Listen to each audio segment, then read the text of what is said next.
Hello everyone, welcome to Synopsis. My name is Piyush Maurya, and in this lecture series, we are discussing PT 360 Science and Technology Current Affairs. So let's continue our discussion. We will talk now on nuclear technology. Nuclear technology का मतलब हिंदी में होता है परमाणु तकनीकी। तो India का जो न्यूक्लियर प्रोग्राम है, बेसिकली वो होमी जहांगीर भाभा माना जाता है कि इनके ही मार्गदर्शन में शुरू हुआ था। माना गया जाता है इट्स ट्रूथ कि इनके ही मार्गदर्शन में शुरू हुआ था। और जो इंडियन न्यूक्लियर प्रोग्राम था वो अराउंड 1948 के करीब एटॉमिक एनर्जी कमीशन जब बनाया गया था, उस टाइम से ये फॉर्मली शुरू हो गया था। एटॉमिक एनर्जी कमीशन बनाया गया था।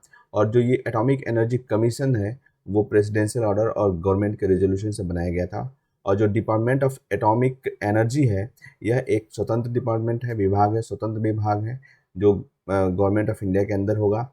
और जो एटॉमिक एनर्जी रेगुलेटरी बोर्ड होगा, ठीक है, वो जो ionising radiation and nuclear energy इसकी सुरक्षा को इंश्योर करेगा। भारत का जो न्यूक्लियर प्रोग्राम है उसका लक्ष्य है पीसफुल पर्पज यानी शांतिपूर्ण उद्देश्यों के लिए परमाणु ऊर्जा का विकास करना है। और भारत जो है एक सेल्फ रिलायंस और ग्लोबल न्यूक्लियर पावर है। तो ये इंडिया का न्यूक्लियर प्रोग्राम हम यहाँ पे देख रहे हैं शुरू हो रहा है। न्यूक्लियर मटेरियल्स क्या होते हैं? न्यूक्लियर मटेरियल्स में एक तो न्यूट्रॉन सोर्स होता है। ये जो मटेरियल है ये न्यूट्रॉन्स को जनरेट करने के लिए होता है। न्यूट्रॉन्स की बमबारी की जाती है जो फ्यूल्स होते हैं, हम इस पर भी बात करेंगे। जो कि जैसे यहाँ पे चेन फ्यूजन रिएक्शन है। चेन फ्यूजन रिएक्शन यानी विखंडन पे आधारित जो रिएक्शंस हैं, जैसे कि बेरिलियम एंड ड्यूटेरियम जो होते हैं, न्यूट्रॉन सोर्सेज होते हैं। ये न्यूट्रॉन को जनरेट करते हैं। और न्यूट्रॉन एनर्जी में बी क्लासिफाइड एज स्लो और थर्मल न्यूट्रॉन्स, और दूसरा फास्ट न्यूट्रॉन्स। एक्चुअली बेसिकली जो ये रिएक्टर होता है उसमें या तो आप जैसे कि यूरेनियम, नेचुरल यूरेनियम आप डालते हो इसमें, या प्लूटोनियम जो फ्यूल के रूप में रखते हो, इस पर न्यूट्रॉन्स की बमबारी की जाती है। तो न्यूट्रॉन्स की बमबारी इनफैक्ट न्यूट्रॉन इन पर जो है फोर्स के साथ डाले जाते हैं। और जब ये डाले जाते हैं तो इनका फ्यूजन होता है, ठीक है।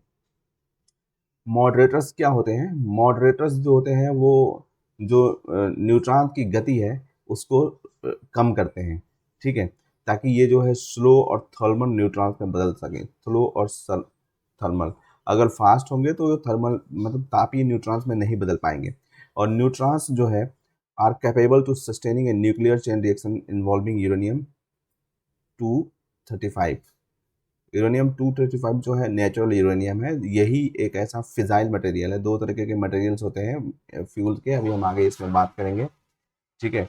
तो न्यूक्लियर 235 में चेन रिएक्शन शुरू करने के लिए न्यूट्रॉन्स की बमबारी की जाती है। ये जो है इनको न्यूट्रॉन्स की गति को कम करने के लिए जो मॉडरेटर्स यूज़ किए जाते हैं, या तो वो लाइट वाटर हो सकते हैं, ठीक है, H2O 75% रिएक्टर्स में यही लाइट वाटर है, या हल्का जल जो है यूज़ किया जाता है। भारी जल जो है हैवी वाटर्स वो 5% रिएक्टर्स में यूज़ किए जाते हैं, D2O। एंड सॉलिड ग्रेफाइट का भी यूज़ किया जा सकता है।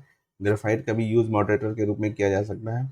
ये क्वेश्चंस पूछे जाते हैं 20% रिएक्टर्स में। और बेरिलियम जो है ये कुछ एक्सपेरिमेंटल रिएक्टर्स में यूज़ किए जा सकते हैं, लाइक हाइड्रोकार्बन्स। न्यूक्लियर फ्यूल जिसकी बात अभी हम कर रहे थे, न्यूक्लियर फ्यूल दो तरीके के होते हैं। एक एक होता है फिजाइल मटेरियल और एक होता है फर्टाइल मटेरियल। तो जो फिजाइल मटेरियल होता है ये एक न्यूक्लियर फ्यूजन चेन रिएक्शन शुरू करने की कैपेबिलिटी रखता है। यूरेनियम 233, यूरेनियम 235, ठीक है, और प्लूटोनियम 239, ये जो है फिजाइल मटेरियल्स हैं। यूरेनियम 235 और प्लूटोनियम 239 फिजाइल मटेरियल है। और फिजाइल मटेरियल जो है थर्मल न्यूट्रॉन्स के साथ जो है ये चेन रिएक्शन शुरू कर सकते हैं। फर्टाइल मटेरियल्स क्या होते हैं? जो कि फिजाइल मटेरियल्स नहीं होते हैं, लेकिन उनमें फिजाइल मटेरियल बनने की कैपेबिलिटी होती है। वो फ्यूजनेबल तो खुद से नहीं होते हैं थर्मल न्यूट्रॉन्स के द्वारा, लेकिन उनको फिजाइल मटेरियल में कन्वर्ट किया जा सकता है by neutron absorption and subsequent nuclei convergence. तो जो ट्रांसम्यूटेशन है, जैसे कि यूरेनियम 238 का, उसको हम प्लूटोनियम 200 239 में बदला जा सकता है, और ये थोरियम जो है 232 जो है 233 में बदला जा सकता है। भारत में थोरियम की मात्रा काफ़ी ज़्यादा है केरल के मोनोजाइट रेत में, ठीक है। तो जो ये फर्टाइल मटेरियल्स हैं, इनको फिजाइल मटेरियल्स में बदला जा सकता है। कौन कौन से फर्टाइल मटेरियल्स आपने यहाँ पे देखे, यूरेनियम 238 और थोरियम 232। और जो न्यूक्लियर फ्यूल्स हैं उनमें जो है बहुत ज़्यादा डेंसिटी होती है एनर्जी का, एनॉर्मस एनर्जी इनसे पैदा किया जा सकता है। जो न्यूक्लियर एटम्स होते हैं, इनका दो तरीके से यूज़ भी किया जा सकता है। एक जो है यूज़ मिलिट्री पर्पसेस और सिविल पर्पसेस के लिए, यानी कि एक डिस्ट्रक्टिव यूज़ भी हो सकता है और एक कंस्ट्रक्टिव यूज़ भी हो सकता है। तो जो डिस्ट्रक्टिव यूज है उसमें तो परमाणु बम आपने सुना होगा, उसमें जो न्यूक्लियर चेन रिएक्शंस होता है वो अनकंट्रोल्ड होता है। जो एटम बम होता है उसमें जो चेन रिएक्शन होगा वो अनकंट्रोल्ड होगा, ठीक है। और जो न्यूक्लियर रिएक्टर्स होंगे, ठीक है, जो न्यूक्लियर रिएक्टर्स होंगे उसमें कंट्रोल्ड वे में ये चेन रिएक्शंस कराए जाते हैं, इसलिए ये ऊर्जा इनसे उत्पन्न होती है। ऊर्जा की मात्रा काफ़ी ज़्यादा होती है, और जो एटम बम होता है, परमाणु बम होता है, उसमें ये रिएक्शन अनकंट्रोल्ड रूप से करा जाता है, ठीक है। I hope you got it. And now यहाँ पे जो है एक डायग्राम के माध्यम से, ये जो है इन्फोग्राफिक के माध्यम से समझाने की कोशिश की गई है जो न्यूक्लियर फ्यूल साइकिल्स हैं उनको, ठीक है। आप इसको देख सकते हैं। कूलेंट क्या होता है? कूलेंट यानी कि जो शीतलक, इनको हिंदी में बोलते हैं शीतलक। क्या होते हैं शीतलक? जो हीट पैदा होती है रिएक्टर के कोर में, ठीक है, उसको बाहर निकालने के लिए होते हैं, और जो इलेक्ट्रिक जो पैदा होती है उसको ट्रांसफर करने के लिए, और इलेक्ट्रिक जो फायदा होती है जनरेटर्स और टरबाइन में, उसको ट्रांसफर करने के लिए यूज़ किया जाता है। जो कॉमनली जो शीतलक होते हैं या कूलेंट्स होते हैं वो वाटर होता है, हैवी वाटर होता है, सोडियम होता है। फास्ट ब्रीडर रिएक्टर्स के लिए सोडियम होता है। अभी हम ये रिएक्टर्स के बारे में भी बात करेंगे कि फास्ट ब्रीडर रिएक्टर क्या होता है। लीड होता है, हेलियम होता है, और गैस कूल्ड रिएक्टर्स होते हैं। कंट्रोल्ड रॉड क्या होता है? इसमें एक रॉड का प्रयोग किया जाता है, ठीक है, जो कि फ्यूजन के रेट को, विखंडन की दर को कंट्रोल करता है। और ये कैसे कंट्रोल करता है कि जो कुछ न्यूट्रॉन्स होते हैं, बहुत सारे न्यूट्रॉन्स को ये एब्जॉर्ब कर लेते हैं जो ये रॉड होते हैं, ठीक है, ताकि जो है फ्यूजन को दर को कम किया जा सके। और ये जो कुछ कॉमनली रॉड्स का यूज़ किया जाता है वो है बोरोन और कैडमियम के रॉड्स को कंट्रोल रॉड्स के रूप में यूज़ किया जा सकता है। अदर न्यूक्लियर मटेरियल्स में जिरकलॉय जो है, ट्यूब्स जो क्लैडिंग मटेरियल और बंडल टुगेदर, इनको एक साथ बांधने के लिए जो फ्यूल पैलेट्स होते हैं उसके लिए किया जाता है। हीलियम गैस का प्रयोग क्यों किया जाता है? जो फुल क्लैडिंग कैप्स होते हैं उसको भरने के लिए, और जो हीट कंडक्शन होती है, हीट कंडक्शन जो फ्यूल और को कैडलिंग करने से होती है उसको कंट्रोल करने के लिए होता है। वेस्ट डिस्पोजल क्या? वेस्ट डिस्पोजल का मतलब जो इससे अवशिष्ट उत्पन्न होता है उसको कैसे डिस्पोज किया जाता है। Spent nuclear fuel is highly radioactive, one of the most politically decisive aspects related to the nuclear। जो है राजनीतिक रूप से देखा जाए तो ये बहुत ही विवादित मुद्दा है कि न्यूक्लियर वेस्ट को कैसे डिस्पोज, कहाँ पे आप डिस्पोज करोगे। लाइक अगर कजाकिस्तान का नाम आपने सुना है, कंट्री सेंट्रल एशिया का है, जहाँ पे रसिया जब यूएसएसआर के टाइम, उस टाइम पे उन्होंने बहुत सारा न्यूक्लियर जो है वेस्ट कजाकिस्तान में डिस्पोज किया था, जिसका इफेक्ट आज भी उस कंट्री पर दिखाई देता है। Mainly stored at individual reactor sites and deep geological trenches, mounting bombs for future generation. मतलब ये एक फ्यूचर जनरेशन के लिए बॉम्ब के रूप में उभर सकते हैं। रीप्रोसेसिंग क्या होता है? रीप्रोसेसिंग जो होता है, ये जो फिजनेबल प्लूटोनियम होता है, जो विखंडन जिस पे किया जा सकता है प्लूटोनियम, इसका प्रयोग परमाणु बम को बनाने के लिए इसको रीप्रोसेस करते हैं, इसका पुनर्संस्करण किया जाता है। जो ईरान पे आरोप लगाते रहते हैं कि वो जो है इस तरीके के काम कर रहा है, एनरिचमेंट और रीप्रोसेसिंग का काम। तो प्लूटोनियम जो 239 है उसको रीप्रोसेस करके न्यूक्लियर बॉम्ब बनाया जा सकता है। और reprocessed uranium can in principle also be reused as fuel. और जो रीप्रोसेस्ड यूरेनियम होता है उसको भी एक तरीके से फ्यूल के रूप में दोबारा से यूज़ किया जा सकता है। It is necessary to reprocess the fertile material for a reactor to remove these neutron poisons. अब जो फर्टाइल मटेरियल्स होते हैं रिएक्टर्स में, उनको रिप्रोसेस करना जरूरी होता है कि जाके जो न्यूट्रॉन्स जो इसमें होते हैं उनको हटाया जा सके। और जो रिप्रोसेसिंग है वो आज प्लोरिफरेशन कंसर्न्स है, यानी कि अप्रसार से संबंधित ये एक चिंता का विषय है। द यूरेनियम इनरिचमेंट प्रोग्राम क्या होता है, इसके पीछे के जो रैशनल है, इसके पीछे के जो आइडिया है वो क्या है, जो नेचुरल यूरेनियम है उसमें 99.3% यूरेनियम 238 आइसोटॉप्स होते हैं और केवल 0.7% यूरेनियम 235 के आइसोटॉप्स होते हैं। और जो यूरेनियम 235 है वह एक फिजाइल मटेरियल है with thermal neutrons and uranium 238 एक फर्टाइल मटेरियल है। ठीक है, ये न्यूट्रॉन्स थर्मल न्यूट्रॉन्स जो होते हैं जिनकी गति को स्लो करके यूज़ किया जाता है, उसके लिए ये फिजाइल मटेरियल है।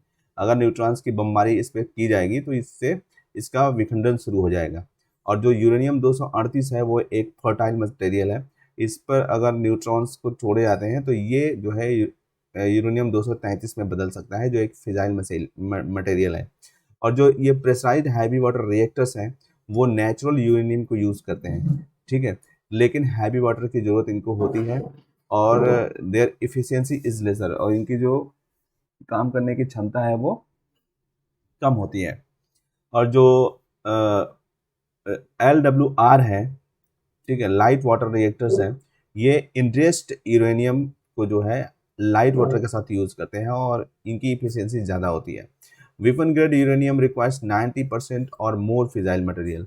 अगर हथियार या परमाणु बम बनाना है तो उसके लिए उसमें जो 90% क्या होनी चाहिए, फिजाइल मटेरियल की कैपेसिटी होनी चाहिए। इनरिचमेंट प्रोसेस जो होता है वो जो परसेंटेज कंपोजिशन होता है यूरेनियम का, उसको बढ़ाया जाता है, नेचुरल यूरेनियम की तरह किया जाता है। और इसमें जो है जो आइसोटॉप सेपरेशन का प्रोसेस है, प्रक्रिया की जाती है। इंडिया की जो इन्वेस्टमेंट है वो गैस सेंट्रीफ्यूज टेक्नोलॉजी के द्वारा किया जाता है।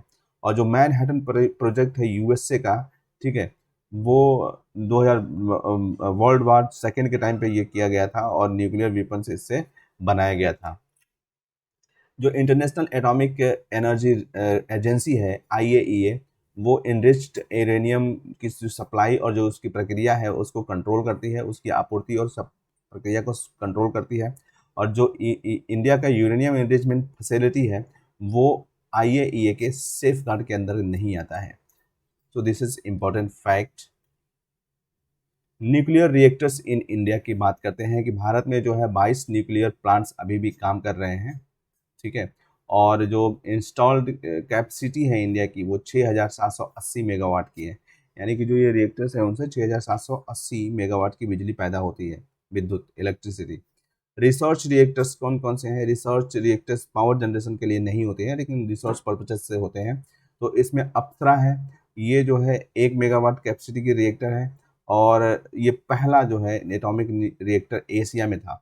एशिया का पहला एटॉमिक रिएक्टर था अप्सरा।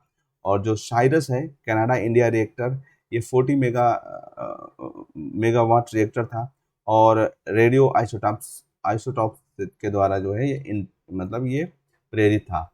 जर्लिना जो जीरो एनर्जी, इसमें जीरो एनर्जी था लेकिन ये भी एक जो है रिसर्च रिएक्टर था। ध्रुव 1984, ये रेडियो आइसोटॉप्स का उत्पादन इसके द्वारा किया गया था और ये कम्प्लीटली पहला जो है पूरी तरीके से स्वदेशी रिएक्टर था। पूर्णिमा ये प्लूटोनियम रिएक्टर है। कामिनी जो है कलपक्का में प्रोटोटाइप FBR है, यानी कि फास्ट ब्रीडर रिएक्टर्स है। और except Kamini all other research reactors are BARC and Trombay. जो कामिनी है वो सिर्फ कलपक्कम में है, ठीक है, कलपक्कम तमिलनाडु में है। और जो ट्रॉम्बे में बाकी जो रिएक्टर्स हैं, जो भी रिएक्टर्स हमने ऊपर डिस्कस किए, ये बाकी जो है बार्क में है। प्रेशराइज्ड हैवी वाटर रिएक्टर्स क्या होते हैं ये एक बार देखते हैं हम। ठीक है, इनका जो प्राइमरी कूलेंट होता है, जो प्राथमिक शीतलक होता है वो हैवी वाटर होता है। ठीक है, इसको मतलब एक प्रेशर के अंदर रखा जाता है और जो हायर टेम्परेचर है बिना बॉयल किए ही हायर टेम्परेचर रखता है, विदाउट बॉइलिंग ये हायर टेम्परेचर वहाँ पे रखता है। और heavy water creates enhanced neutrons economy allowing to operate without enriched fuelled, जो बिना जो है संवर्धित ईंधन के ही इसको संचालित करने का के योग्य बनाता है। और जो फ्यूल होता है इसमें वो नेचुरल यूरेनियम होता है, यूरेनियम 2। एंड जो मॉडरेटर होता है हैवी वाटर होता है ऑफ कोर्स, एंड कूलेंट होता है वो हैवी वाटर होता है। लाइट वाटर रिएक्टर्स जो होते हैं, ये जो types of light water reactors देखते हैं, जो प्रेशराइज्ड वाटर रिएक्टर एक होता है इसका प्रकार, एक बॉइलिंग वाटर रिएक्टर्स होता है, और एक वाटर वाटर एनर्जेटिक रिएक्टर होता है। इसको वीवीआर भी बोलते हैं। ये रसिया के सहयोग से इंडिया में बनाया गया। जो ordinary water creates low neutrons economy, hence enriched fuel is required. इसमें एनरिच्ड फ्यूल की जरूरत पड़ती है। और जो फ्यूल होता है वो एनरिच्ड यूरेनियम होता है, मॉडरेटर होता है वाटर H2O, एंड जो कूलेंट होता है वो भी वाटर ही होता है। फास्ट ब्रीडर रिएक्टर क्या है? ब्रीडर रिएक्टर्स जो है फिजाइल मटेरियल पैदा करता है काफ़ी ज़्यादा। जितना ये कंज्यूम करता है फिजाइल मटेरियल्स को, उससे ज़्यादा फिजाइल मटेरियल पैदा करता है। ठीक है। और ये न्यू फिजाइल फ्यूल्स बनाते हैं by irradiation of a fertile material.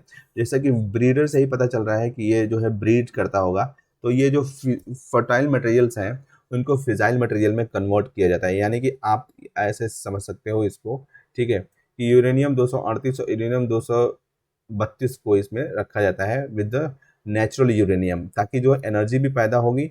और जो ये यूरेनियम 238 है और ये थोरियम है, इससे क्या होगा, ये फर्टाइल से फिजाइल मटेरियल में भी बदल जाएंगे। और ये फास्ट ब्रीडर रिएक्टर्स के नाम से जाने जाते हैं, और बिकॉज दे यूज फास्ट और अनमॉडरेटेड न्यूट्रॉन्स। ठीक है, बिना कम किए हुए न्यूट्रॉन्स, जिनको कंट्रोल किए हुए न्यूट्रॉन्स की जगह ये फास्ट न्यूट्रॉन्स को यूज करते हैं। इसमें जो फ्यूल होता है ये मिक्स्ड आयोडाइक्स होता है, यूरेनियम प्लूटोनियम आयोडाइक्स। मॉडरेटर जो होता है not applicable. Coolant sodium, and controlled rod क्या होता है, बोरोन कार्बाइड। थर्मल रिएक्टर्स क्या होते हैं, तापीय विधि थर्मल ब्रीडर रिएक्टर्स होते हैं जो, ठीक है। थर्मल ब्रीडर रिएक्टर्स जो होते हैं ये स्पेक्ट्रम और मॉडरेटेड न्यूट्रॉन्स को यूज़ करते हैं। जो न्यूट्रॉन्स को थोड़ा मध्यम किया गया रहता है उनको यूज़ किया जाता है। और ये अभी कॉन्सेप्चुअल एज में स्टेज में है, मतलब अभी इनकी अवधारणा तैयार करी गई है। और it breed fissile uranium 233 from thorium 232। Thorium 232 से ये यूरेनियम 233 बनाते हैं। ठीक है, थोरियम फ्यूल साइकिल्स इसको बोलते हैं, थोरियम से यूरेनियम बनता है। और जो फ्यूल होता है इसमें ये थोरियम को यूज़ किया जाता है। इंडिया का जो 4th स्टेज का रिएक्टर होगा वो थर्मल ब्रीड ये थोरियम बेस्ड रिएक्टर होगा। जैसा कि होमी जहांगीर भाभा जी ने जो बनाया था प्लान, उसके तहत जो 4th स्टेज का रिएक्टर होगा वो थर्मल ब्रीडर रिएक्टर होगा। Advance heavy water reactor, advanced heavy water reactor जो है ये जो प्रेशराइज्ड हैवी वाटर रिएक्टर है उसकी अगली पीढ़ी है। और ये प्रेशराइज्ड हैवी वाटर के ही समान होते हैं। ठीक है। और ये जो इनका जो ओरिएंटेशन है इसमें जो एडवांस हैवी वाटर रिएक्टर है वो वर्टिकल होता है। ठीक है, जो प्रेशराइज होता है उसके वो हॉरिजॉन्टल होता है। और जो फ्यूल होता है इसमें थोरियम और लो एनरिच्ड यूरेनियम को यूज़ किया गया रहता है। ठीक है। और जो मॉडरेटर्स हैं हैवी वाटर के वो है, ये मॉडरेटर्स है हैवी वाटर, और कूलेंट है बॉइलिंग लाइट वाटर। इसमें जो कूलेंट यूज़ किया जाता है वो बॉइलिंग लाइट वाटर होता है। 3 स्टेज न्यूक्लियर प्रोग्राम इंडिया का जो, सॉरी मैंने 4th स्टेज बताया, 3 स्टेज ही होते हैं इसमें। 3rd स्टेज है वो थोरियम से रिलेटेड है। 3 स्टेज न्यूक्लियर प्रोग्राम क्या है, ये होमी जहांगीर भाभा जो थे इनके द्वारा बनाया गया था 1950 to secure country from a long term energy independence. मतलब देश की जो ऊर्जा सुरक्षा है उसको लंबे समय तक सुरक्षित रखने के लिए किया गया था। और इसका जो ऑब्जेक्टिव है, enabling thorium reserves of India to be utilised in meeting the country's energy requirements. इसका मेन पर्पज यही था कि थोरियम जो रिजर्व इंडिया में जो अब बहुत प्रचुर मात्रा में है, काफ़ी मात्रा में है, उसको जो है यूटिलाइज करने के लिए, जो देश की ऊर्जा की आवश्यकता है उसको पूरा करने के लिए, यूटिलाइज करने के लिए है। बात करते हैं थोरियम की। थोरियम जो है पूरे दुनिया का 25% रिजर्व इंडिया में है। ठीक है। लेकिन जो दुनिया का 1 से 2% ग्लोबल यूरेनियम रिजर्व भी इंडिया में है, यानी कि थोरियम हमारे पास बहुतायत मात्रा में मौजूद है। तो जो इंडो यूएस न्यूक्लियर डील और जो एनएसजी वेवर है, वो भारत का जो 3 सालों तक, सॉरी 30 सालों तक लगभग जो भारत को आइसोलेट करके रखा गया था, ठीक है, जो इंडिया का सिविल न्यूक्लियर प्रोग्राम है उसको उन्होंने दूर कर दिया था, और उसके बाद से thorium could provide self sufficient with the efficiency. अब जो थोरियम है उसके आधार पे जो है भारत स्व आत्मनिर्भर हो सकता है, ठीक है। और थोरियम जो है, जैसा कि हमने बात किया था कि ये फिजाइल मटेरियल नहीं है, ये क्या है, फर्टाइल मटेरियल है। और लेकिन ये यूरेनियम 233 में कन्वर्ट किया जा सकता है। तो जो फास्ट ब्रीडर रिएक्टर में हम इसको यूज़ करेंगे तो ये यूरेनियम 233 में बदल जाएगा। जो फर्स्ट 2 स्टेज हैं, ठीक है, वो उनका जो लक्ष्य है वो एक मतलब पर्याप्त फिजाइल मटेरियल बनाने का है इंडिया के लिए, ठीक है। और जो इंडिया का लिमिटेड यूरेनियम रिसोर्स है उसके माध्यम से, मतलब हमारे पास यूरेनियम की का रिसोर्स जो है कम है, लिमिटेड है, तो हम उस यूरेनियम को, जो यूरेनियम है जो हमारे पास कम है, उसको एज ए फ्यूल यूज़ करेंगे, ठीक है। और इसमें क्या है, हम थोरियम को, जो थोरियम है उसको फिजाइल मटेरियल में बदलने की कोशिश करेंगे। तो जो हमारा थर्ड स्टेज का रिएक्टर होगा वो एनर्जी के लिए होगा, जो थोरियम जो यूरेनियम 232 में बदल गया होगा उससे यूज़ करेंगे, ठीक है। यहाँ पे आप देख सकते हो जो ये स्टेज 1 है इसमें प्रेशराइज्ड हैवी वाटर होगा, ठीक है। जो स्टेज 2 है इसमें फास्ट ये फास्ट ब्रीडर रिएक्टर्स ही होंगे, ठीक है। और जो स्टेज 3 है उसमें थोरियम बेस्ड रिएक्टर होगा। तो स्टेज 1 यहाँ पे हम देखते हैं, स्टेज 1 में जो है नेचुरल यूरेनियम को यूज़ किया जाएगा प्रेशराइज्ड हैवी वाटर में, ताकि इससे इलेक्ट्रिसिटी भी पैदा होगी और प्लूटोनियम 239 भी बनाया जाएगा, ठीक है, एज ए बाई प्रोडक्ट। और जो नेचुरल यूरेनियम जो है वो केवल 0.7% फिजाइल आइसोटोप्स, और यूरेनियम 235 जो है 99.3% फर्टाइल 238 यूज इसमें पाया जाता है। और जो फर्टाइल होता है 238 जो यूरेनियम है, ठीक है, वो इस रिएक्टर में फिजाइल मटेरियल आइसोटोप्स में यानी प्लूटोनियम में बदल जाता है। ये यूज़ किया जाता है इसमें। 238 जो है एक फर्टाइल मटेरियल होता है जिसको प्लूटोनियम 239 फिजाइल मटेरियल में कन्वर्ट किया जाता है, यानी कि यूरेनियम 238 प्लूटोनियम 239 में बदल जाता है, प्लस हीट पैदा होती है। यानी कि इसके साथ जो है एक तो एनर्जी भी मिलती है और ये फिजाइल मटेरियल भी मिलता है। ये नेचुरल चॉइस है क्योंकि ये यूरेनियम एनरिचमेंट फैसिलिटी जो है इसके लिए ज़रूरी नहीं है, और ये जो है इनको बनाना भी आसान होता है। FBR की बात, जो जो अभी फर्स्ट स्टेज के जितने भी लगभग हमारे पास न्यूक्लियर पावर बेसेस हैं वो प्रेसाइड हैवी वाटर से ही है। और जो स्टेज 2 है, स्टेज 2 में फास्ट ब्रीडर रिएक्टर्स हैं, ठीक है, इसमें मिक्स आयोडाइज फ्यूल्स होते हैं। ये जो है यूरेनियम, नेचुरल यूरेनियम और प्लूटोनियम 239 को यूज़ किया जाता है इसमें। प्लूटोनियम 239 जो है वो जो फ्यूल यूज़ किया गया रहता है उसकी रीप्रोसेसिंग से बनते हैं। फर्स्ट स्टेज में जो फ्यूल यूज़ करते हैं उसकी प्रोसेसिंग से ये बनता है। और जो इलेक्ट्रिसिटी इससे जनरेशन, प्लूटोनियम 239 जो है undergoes fusion to produce energy. Plutonium 239 से एनर्जी बनती है, ठीक है। और जो ब्रीडिंग ऑफ द फ्यूल क्या होता है, 99.3% uranium 238 present in the natural uranium transmutes to the additional plutonium. ये जो है एडिशनल प्लूटोनियम 239 में बदल जाता है, ठीक है। और once the inventory of the plutonium 239 is built up, thorium can be introduced as a blanket material in the reactor। और जब प्लूटोनियम 239 बन जाता है तो उसमें थोरियम को जो है डाला जा सकता है, ठीक है। और ये जो है यूरेनियम 233 में बदल जाएगा, जिसका उपयोग थर्ड स्टेज में किया जाएगा। तो इंडिया का जो first prototype fast breeder reactor है वो कलपक्कम में है, ठीक है। इसमें कुछ चैलेंजेस हैं। इन Bhabha's 1958 papers on thorium Estimated doubling time was 5 to 6 years for breeding uranium 233 in thorium uranium 233 cycle. This estimated has now been revised at the least 3 to 4 decades of the commercial operations of FBR. मतलब 3 से 4 decades तक जो लगेगा इसके commercial जो operations के बाद। Thorium based reactors, thermal breeder reactors इनको बोलते हैं, ये भी डिज़ाइन किए गए हैं, बार्क के द्वारा डेवलप किए में हैं, और कुछ इनिशियल फ्यूलिंग्स जो होती हैं उसके बाद जो ये TBR है could in principle be fueled only with the natural occurring thorium. It breeds thorium 239 into uranium 233, ठीक है, जो हमने बात किया है ऊपर। हालांकि जो full exploitation of the India's domestic thorium reserve है वो अभी तक 2050 तक ही हो पाएगा। जो हमारा पूरा जो थोरियम का रिजर्व है वो 2050 तक ही पूरा हो पाएगा।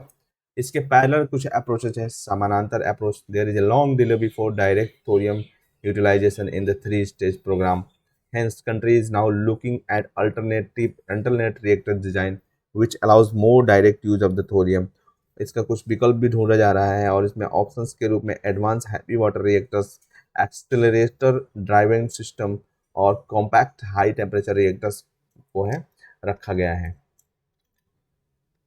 न्यूक्लियर वेपन्स की बात करते हैं, परमाणु हथियारों की, ठीक है। ये जो फर्स्ट जनरेशन के परमाणु हथियार थे ये परंपरागत न्यूक्लियर बम्स होते थे, ठीक है, जो फ्यूजन रिएक्शन पे यानी विखंडन की जो प्रक्रिया होती थी उस पे ये बेस्ड थे। और ये यूनाइटेड स्टेट्स के द्वारा जापान में सेकेंड वर्ल्ड वार में 1945 में, जैसे सबको मालूम है, यूज़ किया गया था नागासाकी और हिरोशिमा पर, ठीक है, और इसकी वजह से युद्ध खत्म हो गया था। और जो थर्मो न्यूक्लियर और फ्यूजन वेपन्स होते हैं, फ्यूजन का मतलब होता है संलयन, तो जो फ्यूजन जैसे जैसे सन की जो एनर्जी होती है वो संलयन यानी फ्यूजन से उत्पन्न होती है। तो जो थर्मल न्यूक्लियर और फ्यूजन वेपन्स होते हैं वो सेकेंड जनरेशन के न्यूक्लियर वेपन्स हैं। इनको हाइड्रोजन बॉम्ब्स भी कहते हैं, ठीक है। ये it is based on form a combination of fusion and fusion reactions, दोनों पर आधारित है ये। इसका जो प्राइमरी स्टेज प्राथमिक चरण है उसमें न्यूक्लियर फ्यूजन 235 या प्लूटोनियम 239 फ्यूल किया जाएगा, और ये fusion explosion provides necessary temperature of approximately 100 million Kelvin for fusion initiations. जो सेकेंडरी स्टेज है न्यूक्लियर फ्यूजन का, it uses thermonuclear fuel like heavy hydrogen isotopes, deuterium and tritium. The first thermonuclear test was carried out by United States in 1952 during the Cold War. Cold war के दौरान ही hydrogen bomb का भी test कर लिया गया था America के द्वारा। न्यूक्लियर ट्राइड क्या है? न्यूक्लियर ट्राइड जो है ये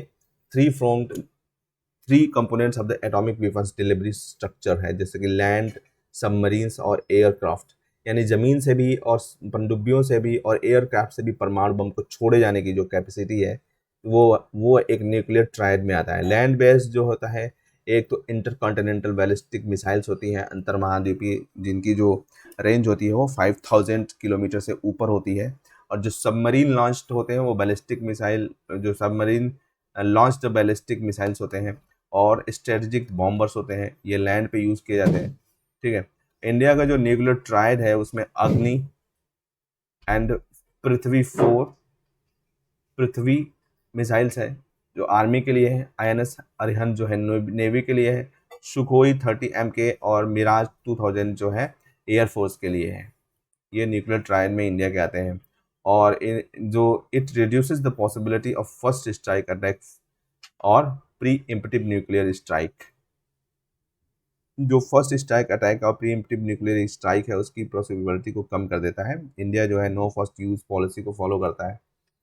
it also increases the second strike capability, और जो सेकेंड स्ट्राइक कैपेबिलिटी है उसको बढ़ाता है ये।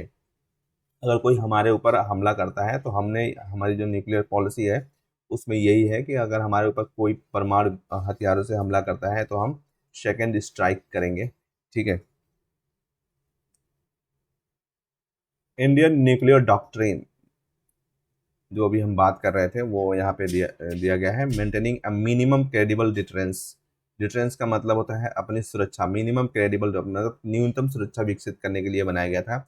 नो फर्स्ट यूज पॉलिसी हम फॉलो करते हैं, ठीक है। 2003 में जो है अटल बिहारी गवर्नमेंट में ये हमारा 1998 में जब हमारा हमने परमाणु परीक्षण किया गया था, ठीक है, उसके बाद से 2003 में हमने न्यूक्लियर ये डॉक्ट्रिन को अडॉप्ट किया था, जिसमें नो फर्स्ट यूज पॉलिसी किया गया था। और कोई भी ऐसा नॉन न्यूक्लियर कंट्री जिसके पास हथियार नहीं है न्यूक्लियर, उसके ऊपर हम हमला नहीं करेंगे परमाणु बम से, ठीक है। However, in event of a major attack against India, Indian forces anywhere by biological or chemical weapons, अगर कोई जैविक और रासायनिक हथियारों से हमला किया जाता है इंडिया के ऊपर, तो इंडिया उसको रिटेलिएशन जो है न्यूक्लियर वेपन से देगा। तो nuclear retaliatory attacks to be authorised by the civilian political leadership through a nuclear command authority. एक न्यूक्लियर कमांड अथॉरिटी होगी जिसका हेड प्राइम मिनिस्टर होंगे, उनके द्वारा ये जो है न्यूक्लियर रिटेलिएशन अटैक्स जो है ऑथराइज किया जाएगा। Pakistan subscribes to full spectrum deterrence.